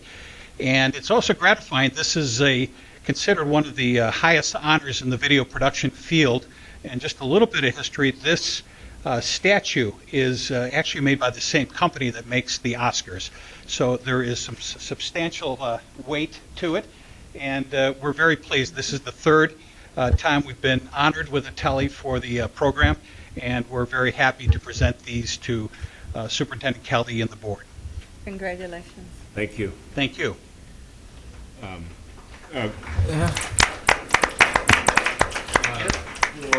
For the record, President Traubert and Commissioner Litt had to depart to catch airplanes, and Superintendent Kelly has a meeting at City Hall, and that's where they is.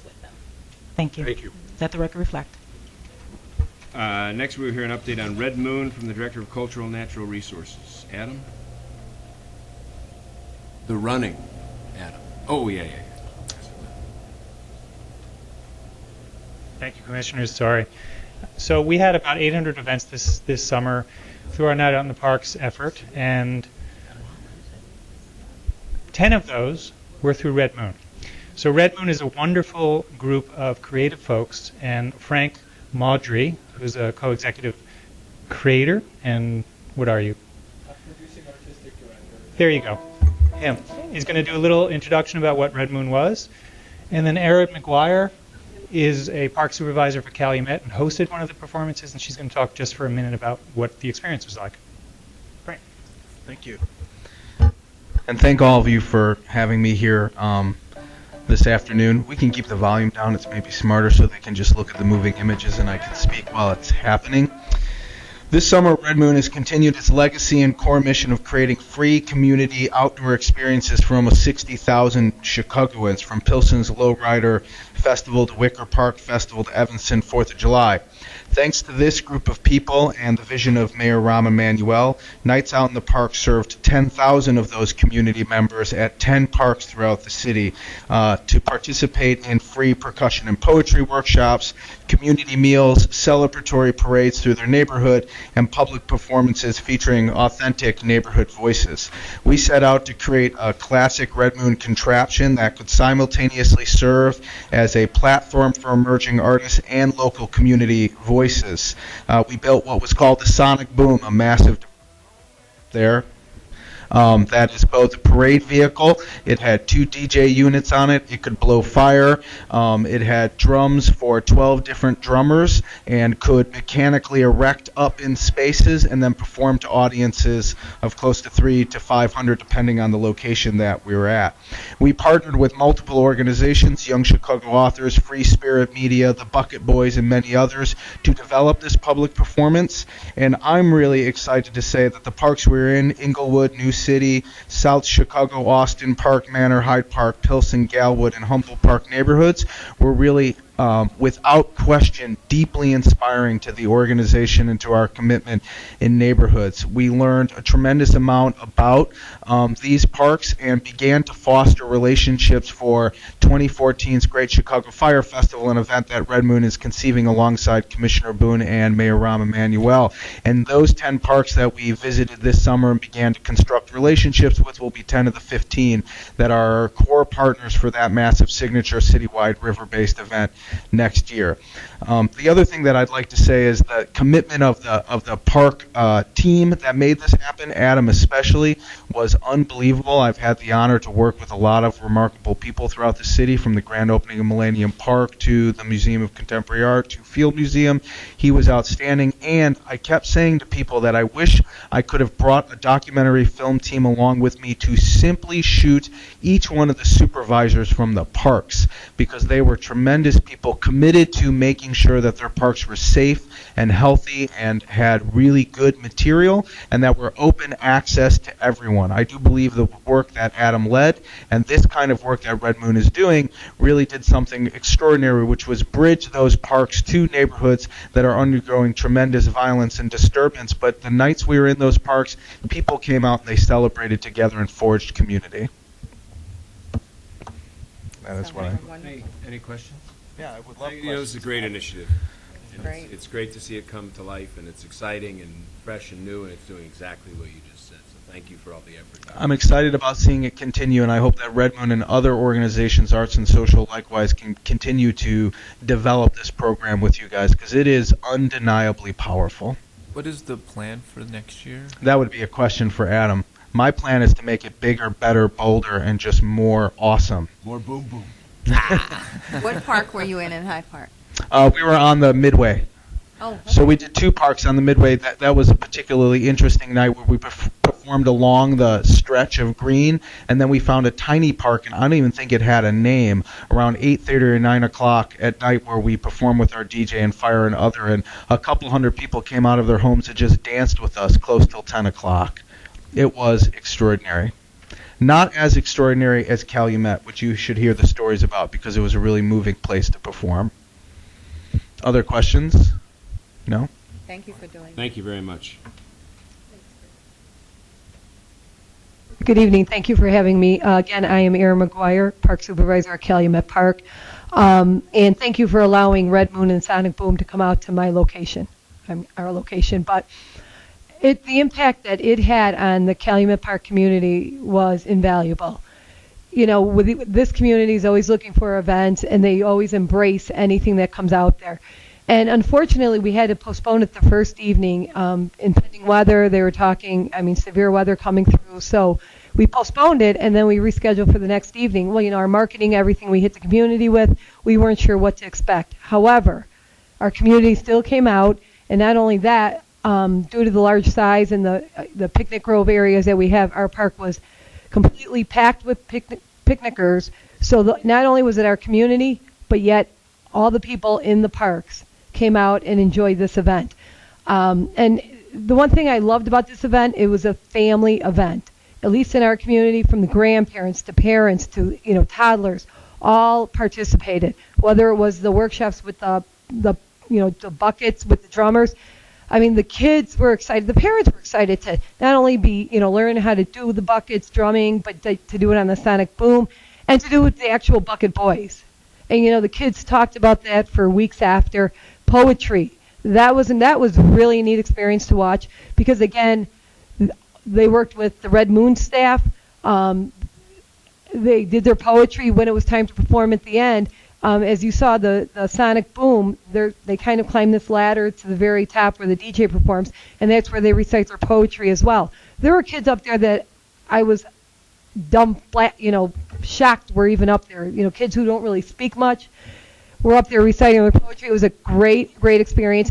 There were adults. Some of the parents got involved, and as Frank said, the interesting thing was, because we ended up after we did our parade, because they do a parade with the Sonic Boom and everybody's behind drumming and just dancing, and it was amazing. They landed, and the final performances were between a family reunion and a church picnic. So it was really neat. And then we had some of the ministers come over, and they they got up and they performed, and then they ended up singing "We Shall Overcome." It was beautiful, and it just got it was a great finale to a great evening. So I wanted to thank the commissioners for allowing that to happen throughout the parks. Thank Red Moon for coming out and doing a wonderful job. And just to say, you know what, not speaking for me, but the entire Calumet Park community, we would love to have this type of event or any event like this again. Thank you. Thank you. Next, we'll hear a presentation from Culture, Arts, and Nature on outdoor recreation and family camping. Is Peggy? There she is. Good afternoon. I'm Peggy Stewart, Assistant Director of Culture, Arts, and Nature, and I'm going to do a very brief presentation about our family camping.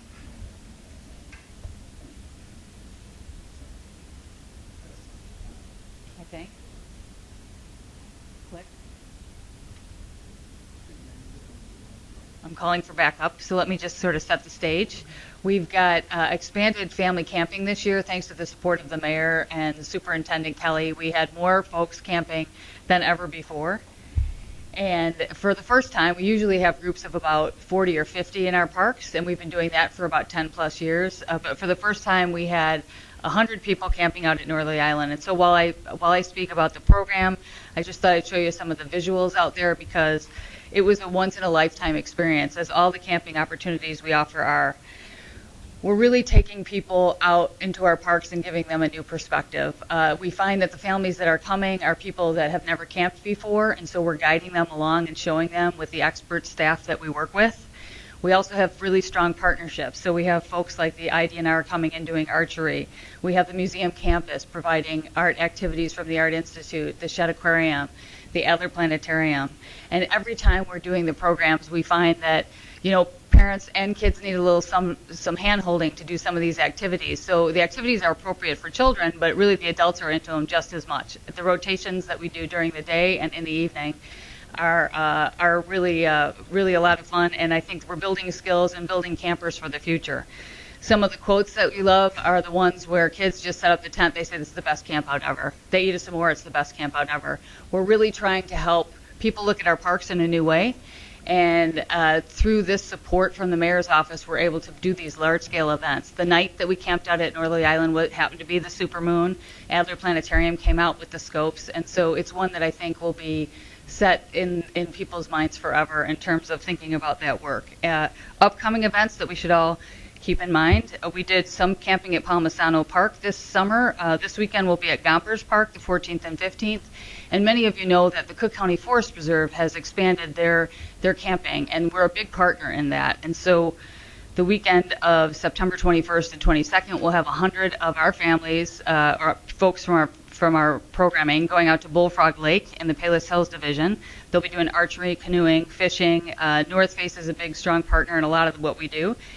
Storytelling, twilight walks, and then Jackson Park will be camping out October 5th and 6th. So more to come. I really just want you to know about this. Know that you're always welcome. We're at capacity, but I may be able to fit you in.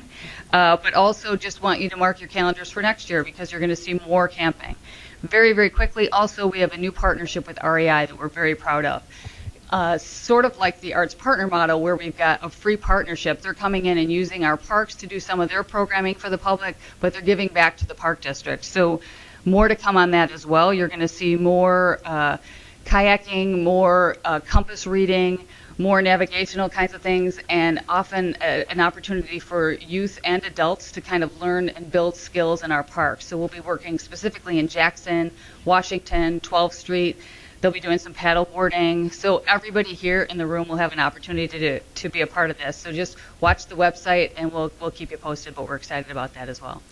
This is a great example of innovation and programming by the parks, getting families out of their homes into the parks in new and innovative ways. It's great what a great success it was. And it's great the weather was good and you had that many participants. But out of curiosity, what do we do about security overnight in the parks for these programs? How do families know they're safe? Security is a vital part to this program. It's the only way we can be successful with it. The only way that we're going to have kids camping out is to know that we have a wonderful security staff that's out there with us. Although I do have to say security is there on site the entire time. every staff person, every adult and child who's out there also has a responsibility to scope the area, and if there's anything that doesn't seem right, they have to let us know. And people know that at the get-go. But we've been doing youth camping programs for over 10 years and the family camping as well. And I'm thankful we haven't had an incident, but we just need to work together with security. They're a huge part of the program. Years ago, when we first started Urban Campers, we actually had police officers that were counselors in the program. That was when there was more resources in the police department, but it was really a wonderful thing for kids to get to know police officers firsthand as counselors and then find out the night of the camp out that they stayed overnight. We put that in all of our marketing materials. Parents are obviously concerned, and but I think, you know, just like with any program we offer in the parks, we kind of change the climate of the park with the work we're doing. So it's more secure when we're camping in it, right? So, yep. Yeah, I do. What's the diversity of the families that are engaging in this?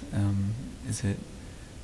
We have a very diverse cross-section from all over the city. It used to be that you would offer a program at Gompers Park and you get the families around Gompers. You would offer a program at Jackson Park, you get the family around Jackson, and that's fine.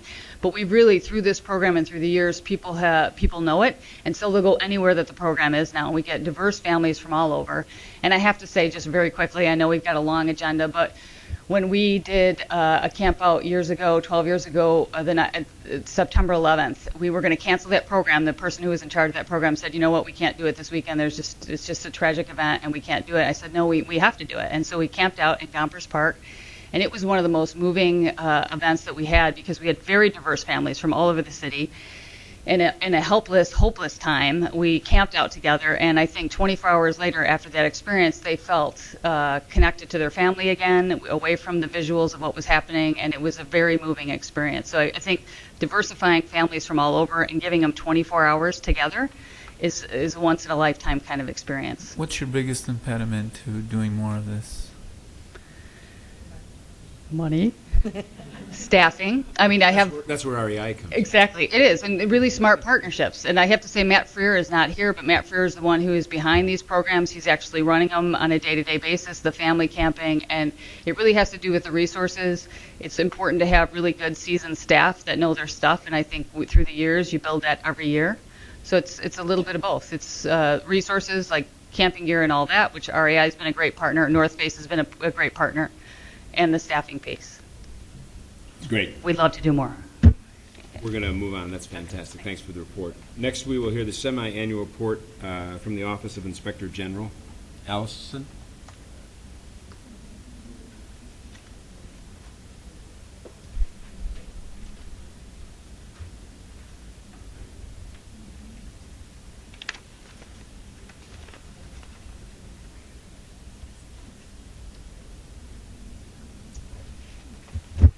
Good afternoon, Commissioners. Tanya.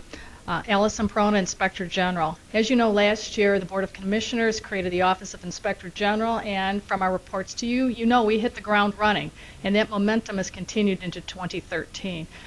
Based on all the numbers of reports that we've been getting, we're going to experience an approximate 10% increase in our caseload this year. Again, most of our reports do come from our managers and from our employees. We do get a percentage from the public. A large percentage, as you'll see in later slides, the information actually comes from our managers and employees who simply walk into our office and have identified a problem and want us to address the problem. The first slides I'm going to show you deal with some of the process and procedure recommendations that we've issued to management in the first half of 2013.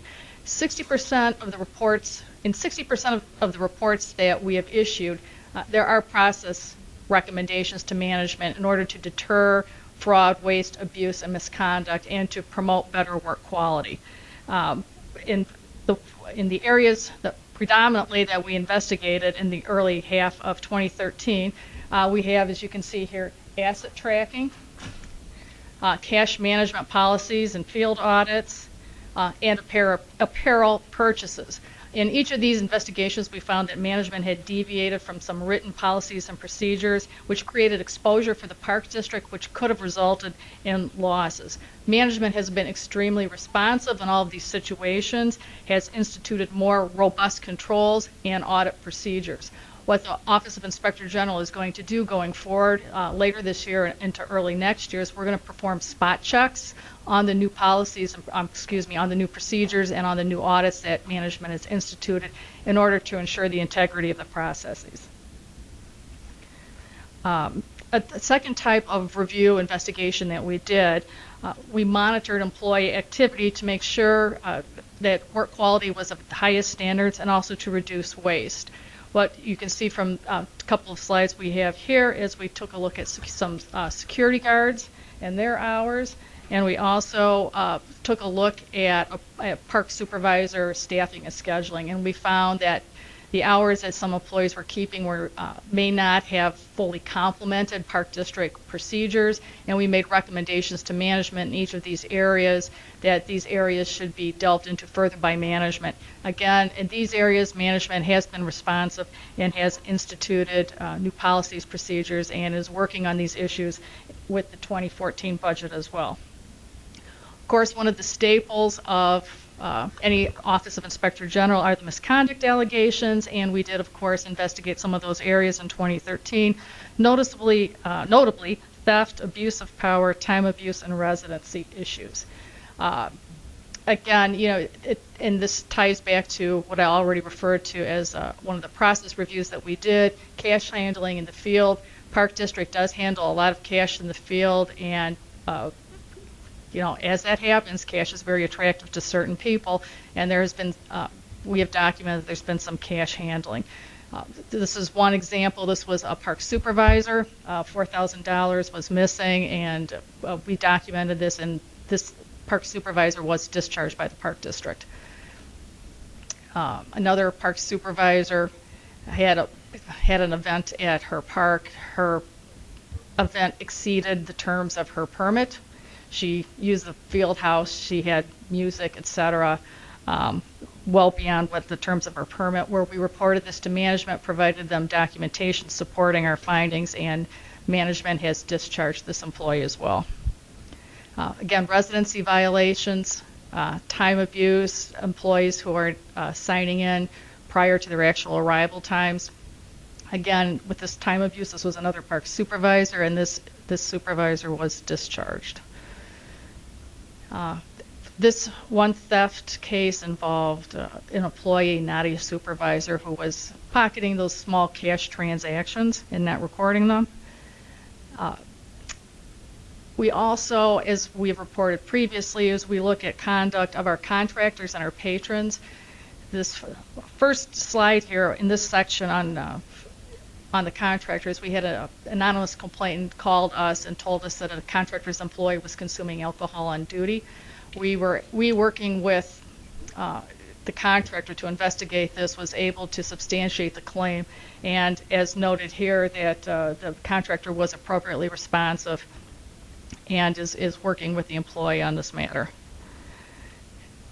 And then just one final slide here on detailing one of our cases. This is a case where a patron previously, and this was reported to the board last year, is running his private business on Park District property, and the Park District issued a cease and desist to this particular patron, and he continues to operate his private business on Park District property. And this matter is currently pending for management to determine what the next course of action is going to be. In your packet, you'll also find a few slides, again, going through caseload information, certain statistics about who's been reporting cases to us, the identity of the people we've been investigating, hotline statistics. We're receiving calls on the hotline consistent with prior years. We continue to conduct robust outreach activities, and I just want to highlight one final thing here is one of the things that we're very proud of. In the spring of 2013, in conjunction with Rafi Sarafian in the purchasing department, was we were able to develop a brochure for contractors, subcontractors, vendors, and suppliers. And this is now being provided via purchasing to potential bidders. So they're getting this information at the time they're picking up, or they're downloading their bid packets, so they know if they have a problem, if they perceive an irregularity, they have a mechanism in order to resolve this issue, that's something outside of purchasing if they feel that they cannot go there. And this is just the front page of that particular brochure that we've developed. Are there any questions? This is wonderful that this is happening. One of my questions is, what do you expect in the future, right? You've got, some shakeout happening with that should send a message to, right? Do you, so we're, folks that are doing things they shouldn't be, are being let go, and others know that there will be consequences. Do you expect it to go down? I expect certain types of activity to go down, one, in response to what we're doing, that we know that they're out there watching, and also to management. With each of the findings that we're presenting to management, they're instituting stronger controls. They're getting audit personnel in the field. There's more checks. A lot of the electronic databases that management has implemented, ActiveNet, et cetera, are actually good tools to deter these types of things because there's more immediate record keeping. There's permanent record keeping, and these records also allow us to cross-check things. And through these cases, as I get out in the field and I'm constantly sharing exactly these slides at employee orientation, at regional meetings, et cetera. So the word is being directly delivered by me and also by management to the people in the field, so they're well aware that we're out there and we're paying attention, both from the Inspector General side and from the management side. So we will continue. Obviously, I expect we'll still have a robust caseload, but hopefully the things such as the employee theft, et cetera, we're going to see a decrease. Some of these seem, I'm sorry. Okay. Some of these seem really like process improvements driven by technology, and it's hard to drive technology through an organization like this because it costs and it's big. So do you feel like you're getting the support you need as you recommend these changes for the level of financial underwriting it takes to do the kind of changes that are required? We are well aware that it takes time and money to develop a lot of this, and we're seeing that the Park District is going in the right direction on it. We're very patient with that. We have a great calendar system where and management will tell you, I'm sure Tanya will nod very, very heavily here, that we are constantly following up with management and getting updates from them, just as where are we at in the implementation of this particular database or in the purchase of XYZ item. And I think with that dialogue that's going on, we're all satisfied that we're moving forward as expeditiously as possible. Thank you. Yeah, good government requires transparency and vigilance. And Allison, I think you and your staff are bringing very solid and proven internal and external compliance rules to the Park District. I think the Office of the Attorney General in its first couple of years is doing the work it needs to do to keep our thousands of employees, our outbound, our outsourced vendors, everybody in line with procedures and policies of the Park District. So we thank you for the work and look forward to hearing more about it later. Okay. Thank you. Thank you. Lastly, we will hear the quarterly MBE WBE report by the Director of Purchasing, Rafi. Commissioners, good evening. Rafi Sarafian, Director of Purchasing. And though I'm last, it's certainly a very important topic here I'm going to present to you, and I assure you I'll keep it succinct and get straight to the point. This is the mid-year report for 2013 on MBE WBE utilization on the contracts that purchasing monitors. When I say contracts, to date we're looking at somewhere in the neighborhood of about 250 plus contracts, and then since some of those contracts involved our pre-qualified RFQ pools, we're looking at project awards overall in the neighborhood of 500 to 600 project awards. We monitor the contracts through on the construction side on each payment request submitted by the contractor, and then we monitor on the non-construction side on a monthly basis. We monitor not just the utilization reports that are submitted, but then the backup as well. Oftentimes that's canceled checks and waivers of lien. Canceled checks from the GC to the sub, waivers of lien from the sub to the GC. That said, and I'm sorry, we also monitor with random site visits to our construction sites to make sure that the information that's being reported to us on paper or through our automated system is consistent with what we're seeing on the job site. So that said, overall, I'm pleased to report that through mid-year 2013, we are at 30% MBE utilization and 11% and 10% WBE utilization. On the construction side, that breaks down to 30 and 11 MBE WBE respectively, and the non-construction side that breaks down to 29% MBE participation and 10% participation. That's the Cliff Notes version of the report. Are there any questions? Robbie, and if we don't have it, maybe we can get it in the print. Is there with the MBE, WB, is there a dollar amount associated with those earned contracts and awards that you have handy that we know, what percentage of, what are the dollars of those percentages? In the full report, I believe it's in your books. You will see that breakdown. It's a very lengthy report. It's about 125 pages. And in there, you'll see by contract, you'll see the dollar amounts overall and the percentages of participation. And then we could support that with the canceled checks and waivers of lien. How are we doing on professional services? On the professional services side, I can get you that. I don't have that with me right now. Some of these contracts do involve professional services. The ones that we don't monitor, because of the exemption in Chapter 11, will include legal and financial and training services that we don't monitor in purchasing, because the purchase of those services are exempt through Chapter 11. So you are not required to officially monitor those, but do we track that so that we do know? We do have that information. I can get that for you. I would like to Sure. know that. Sure, absolutely. Thank you. Sure. Can you talk about the vendor fair real quickly? Thank you very much.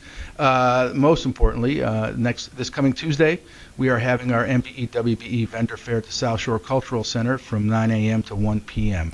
Right now we have about 200 participants.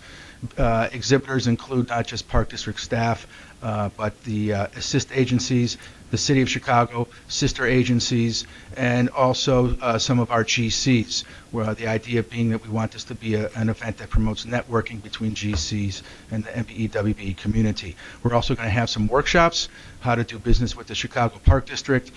Certain departments such as Capital and DNR are going to be there to talk about what their needs are and what type of contractors they're looking for.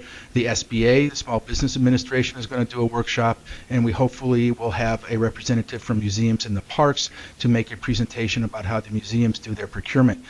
I should also add, as exhibitors, we have also the museums there. They will be represented, each museum there as well. So we look forward to a really great day this coming Tuesday at South Shore Cultural Center. So we're at 40% if you take the MBE, Correct. WBE together. How does that compare? I know I've asked this before, but last time you said, and we've stayed consistent pretty much there. Correct. So that we're doing much better than other agencies? Or? I could get you that information. I don't want to misspeak, and I don't want to misspeak about my colleagues, but I would be more than happy to get you that information, Commissioner, and report back. I think it's an important thing to know, and if we are performing, Sure. not at the minimum, we're performing above the minimum. Sure. We should let that be known. Absolutely. Thanks. Thank you. Yeah, thanks, Rafi. And before we conclude the board meeting, just want to remind everyone that the next meeting of the board next month will be out in the field at Hamlin Park, not here. And notice of that change of venue was published in the Sun-Times and placed on the Park District website on August 22nd. The notices are available outside next to the agendas in the entranceway. That concludes this board meeting. Is there a motion to adjourn? So moved. So moved. Second? Second. All in favor indicate by saying aye. Aye. The motion is carried and the board meeting is now adjourned. Thank you.